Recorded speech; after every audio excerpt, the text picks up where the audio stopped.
Ketamine Now, Why Ketamine Therapy Makes Sense. I'm Dr. Sadi with Nova Health Recovery Ketamine Infusion Center in Alexandria, Virginia.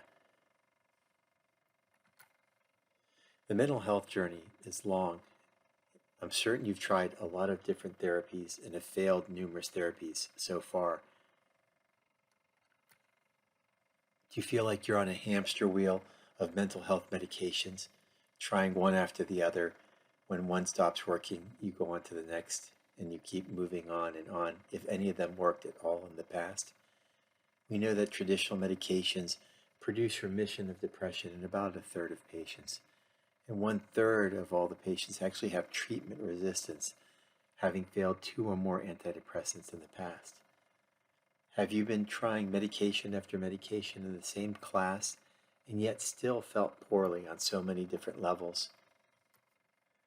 Many antidepressants have side effects, such as weight gain or sexual side effects, hair loss, or anhedonia. You may feel kind of like a zombie. You just exist. You just don't have excitement or hope for the next great adventure, and yet you're not sad or crying. You just are emotionally blunted. You don't feel anything at all. And other issues with antidepressants are that they frequently work slowly, if they work at all. It may take up to 2 months to see the full effect. And they don't necessarily clear up other key issues that occur with the experience of depression, such as fatigue, brain fog, and low motivation.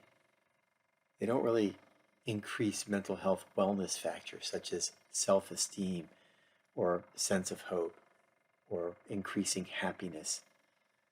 Also, what people don't realize is that depression and mood disorders are associated with an increased risk of medical complications and early death due to heart attack, stroke, hypertension, and diabetes, due to changes in metabolism and insulin cycling that's associated with depression and mood disorders. So brain fog, fatigue, and low motivation are some of the key areas that are impacted with depression. And we live in an age of cognitive capital. So you notice that if you're having difficulties with your working memory, decision making, verbal memory, or visual spatial processing, that you're just not able to get your job done like you normally would. We need every IQ point to maintain our ability to function in our cognitive intensive jobs. So it's important for us to be able to, for example, organize the way we do things and plan and execute decisions, or recall, for example, the name of a specific person that we have to speak to later in the day. The problem is that brain fog is frequently associated with depression and mood disorders, and it's frequently not addressed. So the individual just feels like they can't think, that they're not able to get things done, and they have low motivation. And the fatigue and low motivation can be crippling. Now, the antidepressants may make us less tearful, but they don't give us any sense of hope. They don't make us feel more hopeful or more optimistic for the next great adventure. In fact, many antidepressants emotionally blunt us so that we feel like we just exist. We have what's called anhedonia. And what we really need is mental health wellness, which means we need more of a sense of hope, happiness, increased self-esteem, less ruminations, less negative self-talk, less self-sabotaging behavior, and less anxiety. And these are all part of problems that we have in the experience of depression. So many times people get so depressed that they can't even get out of bed or brush their teeth or comb their hair or take a shower. And from people who aren't depressed from the outside or have never experienced depression, these individuals look like they're just lazy or just bad behavior.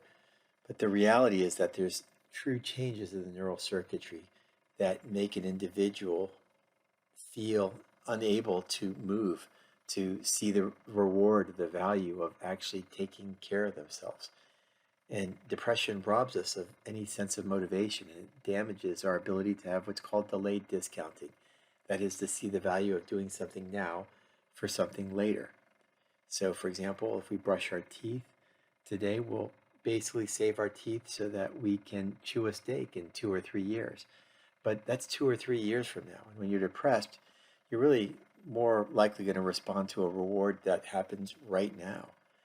And delayed discounting has gone away when a person is depressed. And that has a lot to do with changes in cognition and the way that we think and plan and execute our decisions and have impulse control, all of which are impacted negatively in mood disorders and depression.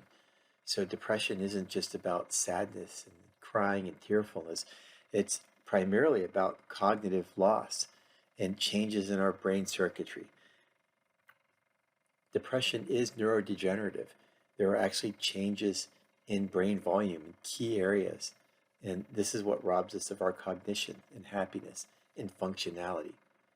And because of this, in our loss of cognition, in our inability to plan and execute appropriate decisions, we lose our jobs, we lose our family, our money, we make bad decisions, and as we sink deeper and deeper into mental despair, we begin to lose everything that we have, our sense of fulfillment and personal identities and finances, and the list just goes on and on. So depression is an emergency and it needs to be treated now. We don't have time to wait for a medication to take effect in 2 months, and if it doesn't take effect, then you try the next one. Before you know it, 4 or 6, 8 months has gone by, and the individual is basically sinking further and further into financial and personal loss. And that's what we see again and again. We know that mental health disorders are going to be the #1 cause of disability by 2030.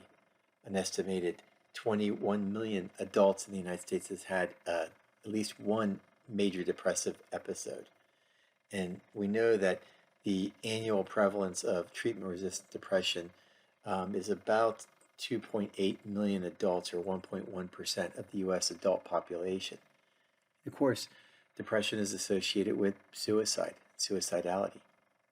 And what's interesting is that we have an increased burden of mental health disorders and depression, and yet we've pretty much been using the same treatments for the past 50 years, with maybe the arrival of Me Too drugs that basically function the exact same way as prior drug classes that have been developed over the past 50 years. So something needs to be done to change the way that we treat mental health, that we need to treat depression in a more rapid fashion. It's been recognized that the glutamate system has basically a key role in learning and memory. It sculpts the tone of serotonin and dopamine, otherwise known as the molecules of happiness and the molecules of reward and motivation. And glutamate represents over 60% of the cortical neurotransmitter load. And interestingly enough, ketamine modulates glutamate. Ketamine basically adjusts a system that is a key player in our ability to learn and our ability to feel normal. Ketamine infusions work rapidly. Ketamine has been found in numerous studies and in our clinical approach to have close to 70% effectiveness in treatment-resistant patients within days. A series of 6 infusions over 2 weeks results in responses of up to 70%, with some having remission and many having response and improvement in key areas of wellness. It's a treatment, not a cure, so many people will still need periodic boosters, but frequently the use of home oral and nasal spray microdosing can be effective and very helpful for maintenance. And the other thing about ketamine is that it treats anhedonia, which there are really no other treatments available for anhedonia, which is emotional blunting, or the loss of enjoyment or excitement, or the loss of enjoyment and expectations in life. So there's actually a positive impact on hope when people receive ketamine treatments. So we know that ketamine improves mental health wellness parameters as well. And in one study with Sharoma, there was evidence that a series of ketamine infusions actually improved certain indicators of wellness, such as calmness and energy and happiness, improving those 3 parameters, and actually decreasing worry and sadness and tiredness and worthlessness. This was an interesting study because it actually looked at these wellness parameters of mental health as opposed to a person just having traditionally validated scoring of just are you feeling happy or sad. They actually looked at these key points of wellness, which are frequently overlooked, and traditional antidepressants don't actually treat these at all. We also know that ketamine can augment your traditional antidepressant therapy and make it work better and faster. And we have one study that's listed here with Wang and his colleagues using a single IV ketamine infusion to augment escitalopram, otherwise known as Lexapro, for major depression. And that this ketamine infusion was able to speed up the efficacy of the antidepressant. And we have seen this clinically as well, where individuals have their underlying medications made more effective through ketamine infusion therapies. There are side effects of ketamine, which is primarily nausea during the infusion itself. We generally administer ketamine over a 40-minute period of time through a small IV catheter in a comfortable, safe, and monitored setting. We give pre-medication with antiemetics to prevent the main side effect, which is nausea and vomiting. Some people do get dizziness or vertigo, which is actually one of the causes of the nausea. And this all resolves at the end of the infusion within several minutes to sometimes an hour or so after. It is generally a cardiovascularly safe medication, especially with the doses that we're using for depression. These are sub-anesthetic doses, which are significantly lower than those used in anesthetic dosing. And we know that ketamine is on the World Health Organization's essential medication list because of its safety and efficacy. And the main issues with cardiovascular changes would be blood pressure and heart rate, which can increase during the drip itself, usually very slight and mild. And there generally does not need to be anything done to alter those because they are mild, but they are certainly monitored. And sometimes people will get some anxiety during the infusion, and we can slow the anxiety down by decreasing the drip rate, sometimes giving some pre-medication as well.